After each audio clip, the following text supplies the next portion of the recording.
Hello and welcome back to the Runaway American UK edition. Today we are checking out another Micky Flanagan. This time it's Micky Flanagan Goes All Middle Class. Sorry if my voice sounds a little bit rough. Again, I am suffering from ridiculous seasonal allergies. So let's get into this though. I'm excited. I've watched a couple of his videos now. I really like him. Here we go. So, let's jump to the present. Right, okay. 3 major sellout UK tours. Platinum selling DVDs. Right, I'm fucking loaded, alright? Good for him. Good for him. Absolutely caked up beyond belief. It's shocking. Now, I'm fine with it. It's fantastic. It's fucking lovely. The management are a little bit spooked. They worry about these things, the management. They called me in. They said, Mick, look, you're from the people. You're of the people, you're one of the people. But if they find out how much money you've got, they could go right on the turn. I said, look, don't worry, I'll talk to them about it. Then they really started panicking. So this is what I've come up with, people. For the next couple of hours, you've got to imagine I am still like you.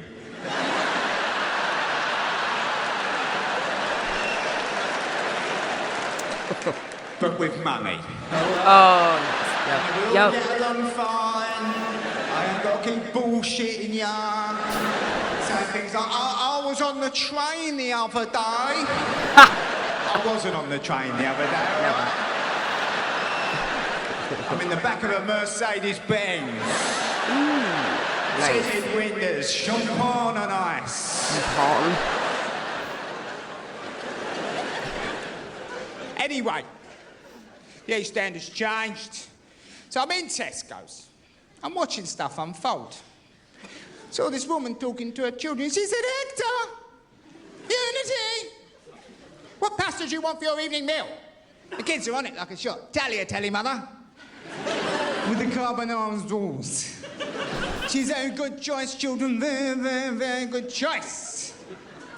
Positive reinforcement is called. I know that now.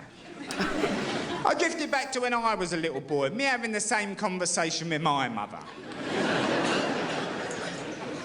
No, you can't have alphabet spaghetti again. I wouldn't mind, you can't even spell, you thick little fucker. Damn. His mom is... Damn. As you can imagine, I stay in nice hotels.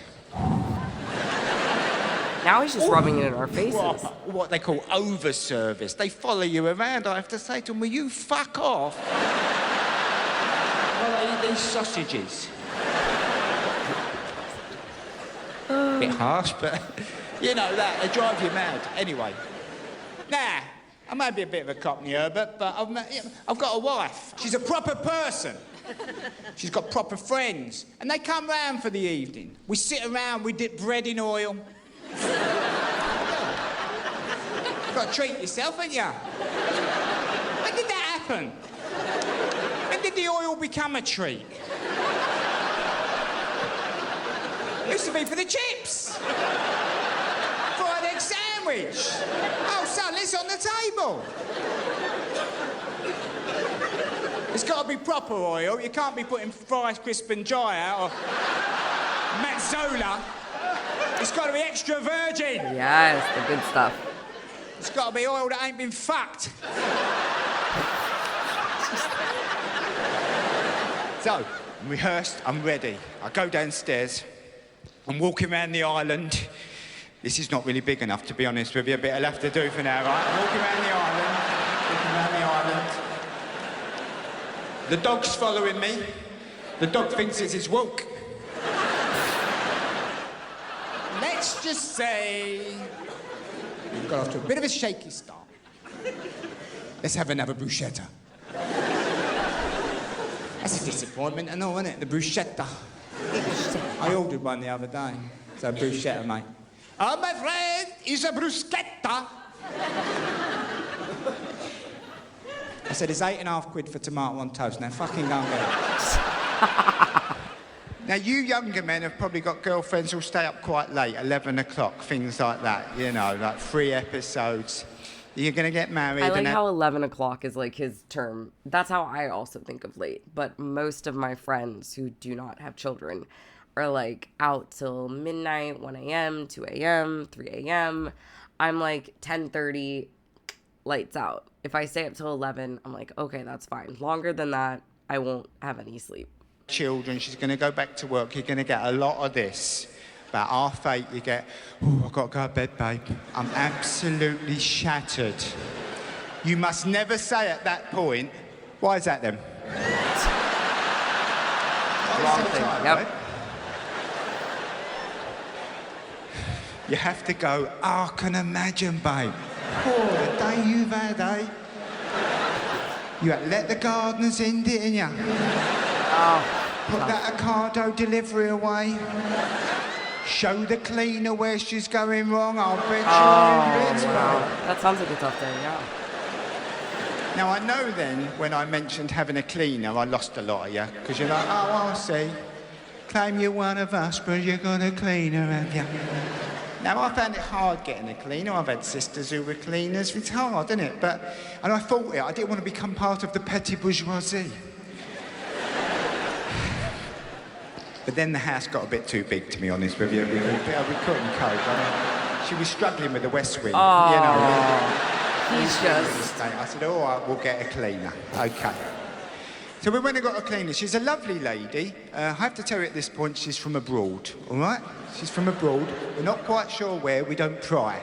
We don't really care for She likes to come on a Friday, right? My wife makes herself scarce on a Friday, leaving me to deal with the cleaner, right? Every Friday I get this. OK, so she comes in, I make her a nice cup of coffee, and I go back in the kitchen on the laptop. She likes to start upstairs. Then I get this all of a sudden. She's by the kitchen door. America! Mecca! You know where What? What language is this? Like, what? What accent is that? I've got one shot at this before I'm going to start to sound like a racist, because I keep saying, what, sorry, what? I turn to her and go, work up a bottle of shell, bar. She says, yes. Then I have to pretend I'm thinking about it. Work up a bottle of shell, bar. Work up a bottle of shell, bar. Work up a bottle of shell, bar. Work up a bottle of shell, bar. Like, where can I put something? Where does put a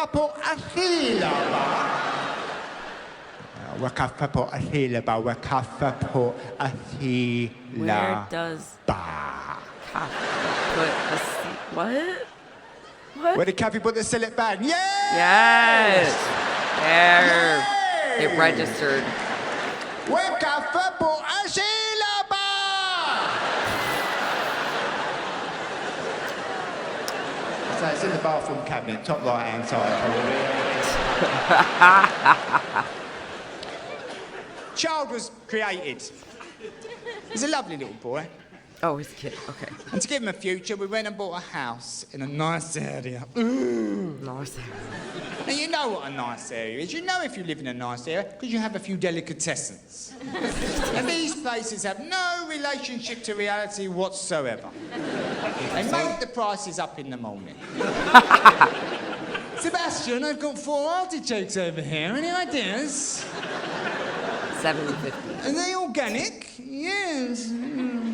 It's £30. £30. My wife goes in them. She came home the other day with a loaf of bread for a £5. She put it down. She said, I bought that loaf of bread, it was a £5. I said, oh, we're paying a £5 for a loaf now, are we? She said, oh, you don't understand what it's got in it. I said, it better be a £2 coin.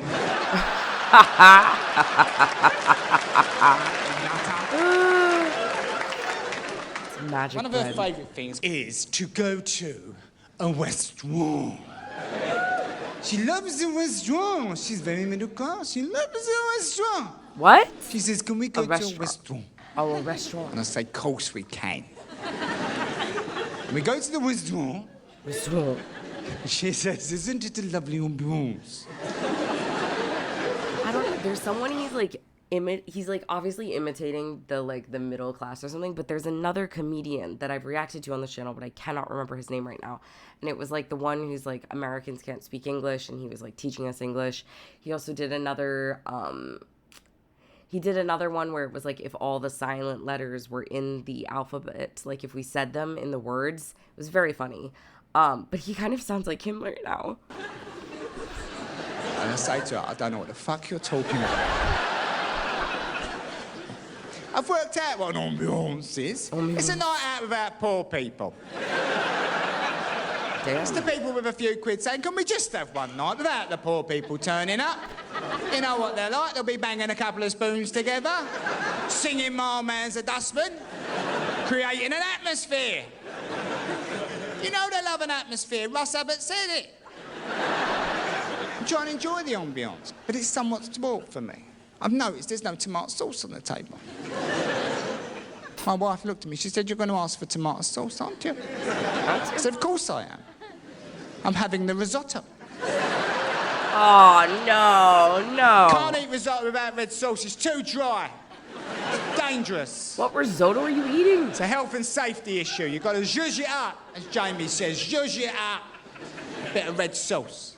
So I said to the waitress, excuse me, have you got any ketchup in the building? She looked at me like I'm the biggest pleb who's ever walked in that restaurant. She walked off, she came back with what she'd rustled up. Pot about that big, 2 chipfuls of tomatoes. She tried to put it down and walk away like she's doing a drug deal.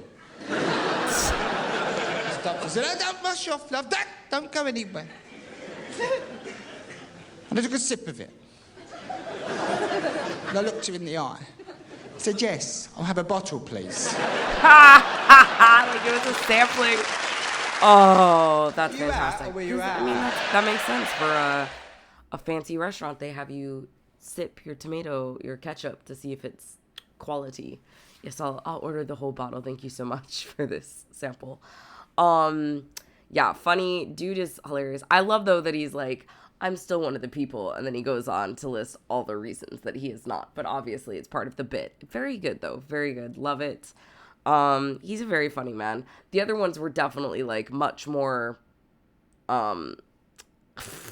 like, filthy, like, not in, like, a filthy way, but just in a, I don't want to say filthy.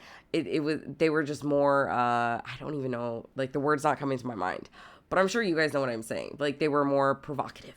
That's the right word. They were more provocative. But this was quite funny as well. He's very good. I do like when he, like, imitates his wife, though. Can we get to the restaurant? The restaurant. I was like, what? I really wasn't understanding what? But then he kind of sounded like the other guy that I'm trying to think of, the comedian that I'm saying. His name's Jamie. I really don't remember, but if someone remembers in the comments, please let me know.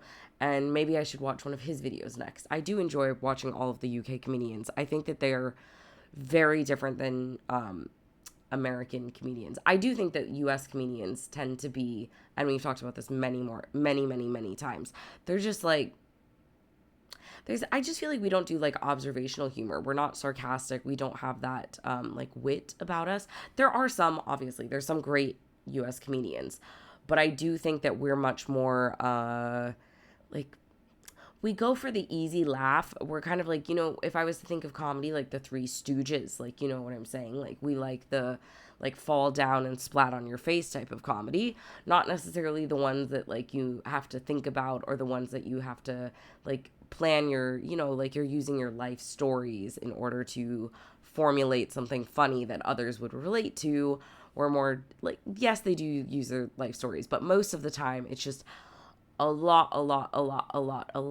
of cursing, which I'm fine with. I love cursing is a sign of intelligence. Everyone knows this. But it's like unnecessary, and most of the time it's just stupid.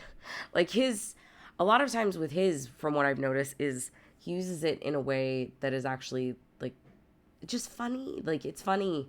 I don't know. And I'm not like putting down United States comedians. I'm not saying that they're all crap. I do have ones that I'm really, really interested in, really like. But I feel like ours are just either corny or so crass and so rude that they're actually like, they should never be on a stage. It's one or the other, I feel like, in the US. We don't really have like a Mickey. I don't think. We don't have a Micky Flanagan. We definitely never, I don't feel like we ever had the two Ronnies. I love the two Ronnies.